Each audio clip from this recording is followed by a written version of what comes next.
টাকা এমন একটা জিনিস যেটাকে ভিখারি থেকে শুরু করে বিলিয়নার পর্যন্ত সবাই পেতে চায়। টাকা এমন একটা ভাষা যেটাকে সবাই বোঝে। টাকাই তো বনে জঙ্গলে ঘুরে বেড়ানো মানুষকে উঁচু উঁচু বিল্ডিং থেকে শুরু করে ঝড়ের গতিতে চলা গাড়িতে বসিয়েছে এবং সমস্ত সুখ সুবিধা প্রদান করেছে। এটা একটা কাগজের টুকরো হলেও এর নিজের মধ্যেই অনেক ভ্যালু আছে, যা যে কোনো জিনিসের দাম নির্ধারণ করে। এবার প্রশ্ন হলো যে টাকার মধ্যে এত পাওয়ার এলো কোথা থেকে। তো এর উত্তর জানতে হলে আমাদেরকে টাকার ইতিহাস সম্বন্ধে জানতে হবে। So number 1, history of money. আজ থেকে হাজার হাজার বছর আগে লোকেরা এক্সচেঞ্জের জন্য বাটার সিস্টেমকে ব্যবহার করত, অর্থাৎ কোনো জিনিসের পরিবর্তে অন্য কোনো জিনিস দিত। যেমন ধরুন কারোর কাছে গম আছে আর তার শাকসবজির প্রয়োজন, তাহলে তাকে এমন কোনো লোককে খুঁজতে হতো যার কাছে শাকসবজি আছে অথচ তার গমের প্রয়োজন।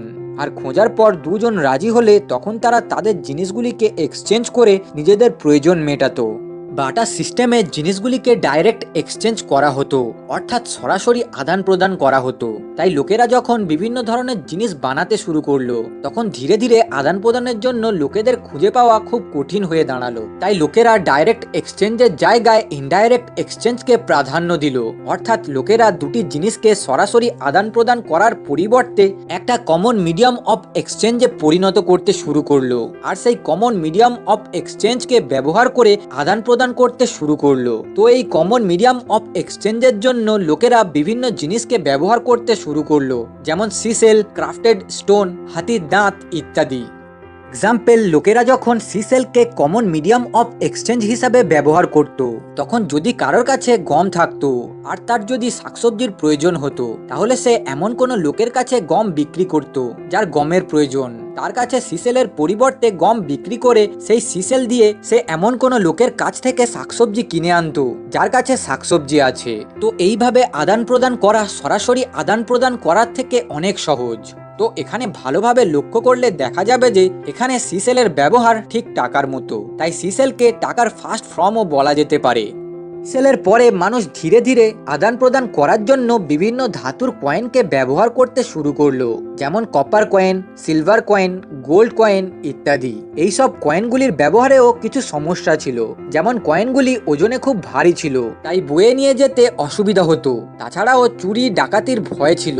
তো এইসব সমস্যার হাত থেকে বাঁচার জন্য কিছু জোহরি ও অন্যান্য কয়েকজন লোক মিলে একটা উপায় বের করলো। তারা বলল, তোমরা তোমাদের কয়েনগুলিকে আমাদের কাছে জমা রেখে দাও আর তার বদলে এই কাগজের টুকরোটা নিয়ে যাও। এই কাগজে লেখা আছে আই অ ইউ, মানে আমি তোমার পাওনাদার। এতে লেখা আছে তোমার এত সংখ্যক এই কয়েনগুলি আমার কাছে জমা আছে, যেমন 30টা গোল্ড কয়েন, 40টা কপার কয়েন, 20টা সিলভার কয়েন ইত্যাদি। তো এই কাগজটাকে দেখিয়ে লোকেরা জোহরির কাছ থেকে নিজের কয়েনগুলিকে ফেরত পেত। এই সিস্টেমটা লোকেদের খুব পছন্দ হলো আর লোকেরা নিজেদের কয়েনগুলিকে জোহরির কাছে জমা রাখতে শুরু করলো। কিন্তু তার কিছুদিন পরে জোহরিরা লক্ষ্য করলো যে কোনো লোকই তাদের কাছ থেকে নিজের কয়েনগুলিকে ফেরত নিতে না এসে তাদের দেওয়া ওই রসিদটির পরিবর্তে আদান প্রদান করতে শুরু করে দিয়েছিল। কারণ লোকেরা বিশ্বাস করত যে রসিদ আছে মানে কয়েনও আছে। তাই যখন জোহরিরা এই কথাটা বুঝতে পেরেছিল তখন তারা লোভে পড়ে নকল রসিদ বানাতে শুরু করে দিয়েছিল। এইভাবে শুরু হলো দুনিয়ার সবার প্রথম স্ক্যাম, যা আজও চলছে। তখন এই কয়েনগুলিকে সামনে রাখার জন্য যে দোকানটাকে ব্যবহার করা হয়েছিল সেটা হলো এই দুনিয়া সবার প্রথম ব্যাংক। আর কয়েনগুলির পরিবর্তে যে রসিদ পাওয়া যেত, যেটাকে লোকেরা কমন মিডিয়াম অফ এক্সচেঞ্জ হিসাবে ব্যবহার করত, সেটা হলো দুনিয়ার প্রথম কারেন্সি, অর্থাৎ নোট মানে টাকা। Number 2, how does bank work. যদি আমি আপনাকে জিজ্ঞাসা করি যে একটা ব্যাংক কিভাবে কাজ করে, তাহলে আপনি কি বলবেন? আপনি বলবেন যে আমরা যে টাকাটা ব্যাংকে রাখি সেই টাকাটাকে তারা অন্য কারোর কাছে 10 থেকে 12% সুদের হারে লোন দেয়, আর সেখান থেকে তারা যে রিটার্নটা পায় তার মধ্য থেকে মাত্র 3 থেকে 4% আমাদেরকে দেয়। অর্থাৎ এই মাঝখানের যে সুদের গ্যাপটা সেটা হলো ব্যাংকের প্রফিট। এক্ষেত্রে 12% থেকে 4% বাদ দেওয়া মানে বাদবাকি যে 8% বেঁচে আছে সেটা হলো ব্যাংকের প্রফিট। তো এটাকে ভালোভাবে বোঝানোর জন্য যদি একটা উদাহরণ দিই, তাহলে যদি আপনি ব্যাংকে 100 টাকা জমা রাখেন, তাহলে ব্যাংক সেই 100 টাকার উপরে 4% সুদ আপনাকে দেবে। অর্থাৎ 1 বছর শেষে আপনি ব্যাংক থেকে 104 টাকা পাবেন। কিন্তু ব্যাংক ওই 100 টাকাটাই অন্য কারোর কাছে 12% হারে লোন দিয়ে দেবে। অর্থাৎ তার কাছ থেকে 1 বছর পরে ব্যাংক 112 টাকা নেবে। আর এই 112 থেকে 104 টাকা বাদ দিলে মাঝখানের যে 8 টাকাটা বেঁচে থাকে সেটা হলো ব্যাংকের প্রফিট। আমরা সাধারণ মানুষেরা ভাবি যে ব্যাংক এই রকম ভাবেই অপারেট করে, কিন্তু ব্যাংক শুধু এই রকম ভাবে অপারেট করে না। একটা ব্যাংককে চালানোর পিছনে অনেক বড় মায়াজাল বেছানো আছে, আর এই মায়াজালের নাম হলো ফ্র্যাকশনাল রিজার্ভ সিস্টেম। পৃথিবীর সমস্ত ব্যাংকই এই সিস্টেম মেনে চলে। তো এই ফ্র্যাকশনাল রিজার্ভ সিস্টেম অনুযায়ী যে কোনো ব্যাংক আমাদের জমা করা টাকার মাত্র 10% নিজের কাছে রিজার্ভ হিসাবে জমা করে রাখে, আর বাদবাকি 90% টাকা লোন হিসাবে অন্য কাউকে দিয়ে দেয়। তো এই অনুযায়ী যদি আপনি 10,000 টাকা ব্যাংকে জমা করে রাখেন, তাহলে তার 10% অর্থাৎ 1,000 টাকা ব্যাংক নিজের কাছে রিজার্ভ হিসাবে রেখে দেয়, আর বাদবাকি 90% টাকা অর্থাৎ 9,000 টাকা অন্য কাউকে লোন হিসাবে দিয়ে দেয়।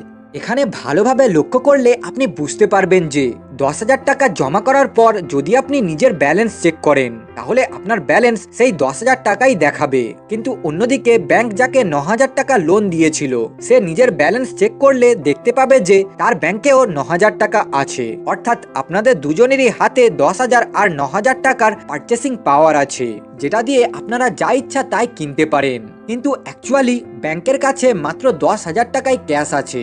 মানে ব্যাংক শুধু নিজের কম্পিউটারে কিছু নাম্বার টাইপ করে 9,000 টাকার এক্সট্রা কারেন্সি ক্রিয়েট করে দিয়েছে, যেটা শুধু একটা ভার্চুয়াল নাম্বার আর কিছুই না। আর এই খেলাটা এখানেই শেষ হয় না, এটা অনেক দূর অবধি যায়। এমন যে ব্যক্তিটি 9,000 টাকার লোনটি নিয়েছিল, সে তো শুধু শুধু লোনটি নেয়নি, নিশ্চয়ই কিছু কেনার জন্য নিয়েছে। তো সে যখন সেই 9,000 টাকাটাকে খরচা করবে, তখন সেই টাকাটা তার অ্যাকাউন্ট থেকে ট্রান্সফার হয়ে অন্য কারোর অ্যাকাউন্টে ডিপোজিট হয়ে যাবে। আর ব্যাংক আবার এই 9,000 টাকা 10% অর্থাৎ 900 টাকা নিজের কাছে রিজার্ভ হিসাবে রেখে দেবে, আর বাদবাকি 90% অর্থাৎ 8,100 টাকা আবার অন্য কাউকে লোন হিসাবে দিয়ে দেবে। আর এই প্রসেসটা কন্টিনিউ করতে করতে একটা ব্যাংক আপনার 10,000 টাকার ক্যাশ ডিপোজিটকে 1 লাখ টাকার ভার্চুয়াল কারেন্সিতে পরিণত করে বিজনেস করে। আমাদের মনে হয় ব্যাংকে আমাদের টাকা সেফ থাকবে আর যখন ইচ্ছা তখন আমরা তুলতে পারবো, রাইট? কিন্তু এটা পুরোপুরি সত্যি নয়, কারণ যদি 20 থেকে 30% মানুষ একসঙ্গে নিজের টাকা তুলতে ব্যাংকে যায়, তাহলে ব্যাংক আমাদের টাকাগুলোকে ফেরত দিতে পারবে না, কারণ ব্যাংকের কাছে আমাদের পুরো টাকাটা থাকে না। ফ্র্যাকশনাল রিজার্ভ সিস্টেমের জন্য ব্যাংক প্রবাবিলিটির ওপর চলে। এই দুনিয়ার সমস্ত ব্যাংকের টাকাকে যদি 100 টাকা ধরে নেওয়া হয়, তাহলে ব্যাংকের কাছে মাত্র তার 10% অর্থাৎ 10 টাকাই ক্যাশ হিসাবে অ্যাভেলেবেল থাকে। তাই আমাদের ভাবনাটা ভুল, কারণ ব্যাংকে আমাদের টাকা সেফ থাকে না, বরং আমাদের টাকাকে কাজে লাগিয়ে ব্যাংক নিজের বিজনেস চালায়। এখানে আপনি দেখলেন তো, যে কোনো ব্যাংক আমাদের টাকাকে 10 গুণ টাকায় পরিণত করে বিজনেস করতে পারে। এর ফলে আমাদেরকেই যত রকমের প্রবলেম ফেস করতে হয়, যেমন ব্যাংকের দ্বারা এক্সট্রা কারেন্সি ক্রিয়েট হওয়ার ফলে লোকেদের কাছে বেশি টাকা আসে, আর সেই টাকা দিয়ে লোকেরা বেশি বেশি জিনিসপত্র কিনতে পারে, ফলে জিনিসপত্রের চাহিদা বেড়ে যায়, ফলে জিনিসপত্রের দাম আগের থেকে বেড়ে যায়। এটাকে এক কথায় ইনফ্লেশন বৃদ্ধি পাওয়া বলা হয়। আপনারা সবাই জানেন যে সরকার নতুন নোট প্রিন্ট করুক বা কারেন্সি ক্রিয়েট করুক, সবই ডাইরেক্টলি ইনফ্লেশনের ওপর প্রভাব ফেলে, যার ফলে সাধারণ মানুষেরই পকেট কাটা যায়। তো টাকার এই মায়াজালটা জেনে বুঝেই কমপ্লিকেটেড করা হয়েছে, যাতে সাধারণ মানুষেরা এটাকে সহজে বুঝতে না পারে আর সারা জীবন এই মায়াজালের মধ্যেই ফেঁসে থাকে। নাম্বার 3, কারেন্সি ভার্সেস মানি। আমরা সবাই মনে করি যে কারেন্সি আর মানি একই, কিন্তু আসলে কারেন্সি আর মানি একই নয়, কারণ কারেন্সি হলো একটা কমন মিডিয়াম অফ এক্সচেঞ্জ, যেটার ভ্যালু আজকে আছে কালকে নাও থাকতে পারে। কিন্তু মানি হলো এক ধরনের ভ্যালুয়েবল অ্যাসেটস, যার রিয়েল ভ্যালু কোনোদিনও হারায় না, যেমন গোল্ড, সিলভার ইত্যাদি। আজ থেকে 1000 বছর আগে গোল্ড ও সিলভারের একটা ভ্যালু ছিল, আজও আছে, কিন্তু 1000 বছর আগের কারেন্সি অর্থাৎ টাকার ভ্যালু আজ একই নেই, জিরো হয়ে গেছে। মানে তখনকার টাকা এখন কোনো কাজেই আসবে না। 1000 বছর আগের কথা ছাড়ুন, রিসেন্টলি 2016 সালে নোটবন্দি করে দেওয়া হয়েছিল, যেখানে সরকার বলেছিল যে 500 ও 1000-এর নোট বাতিল করে দেওয়া হবে আর সেই জায়গায় নতুন নোট চালু করা হবে, আর সেটা হয়েও ছিল। যার ফলে 500 টাকা ও 1000 টাকার ভ্যালু তখন জিরো হয়ে গিয়েছিল। মানে 500 টাকা ও 1000 টাকার নোটকে ব্যবহার করে তখন কোনো কিছু কেনা যেত না। অর্থাৎ সরকার চাইলে যখন খুশি কারেন্সিকে তৈরি ও ধ্বংস দুইই করতে পারে, কিন্তু সরকার চাইলেও রিয়েল মানিকে কখনোই তৈরি ও ধ্বংস কোনোটাই করতে পারবে না।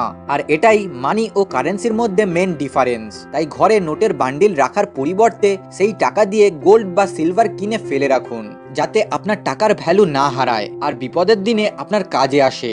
তো এগুলো ছিল টাকার সম্বন্ধে কিছু অজানা তথ্য। আশা করছি আপনারা সবাই বুঝতে পেরেছেন। সবশেষে যদি এই ভিডিওটা একটুও ইনফরমেটিভ মনে হয় তাহলে ভিডিওটাকে আপনার বন্ধু বান্ধব আত্মীয় স্বজনের সঙ্গে শেয়ার করুন।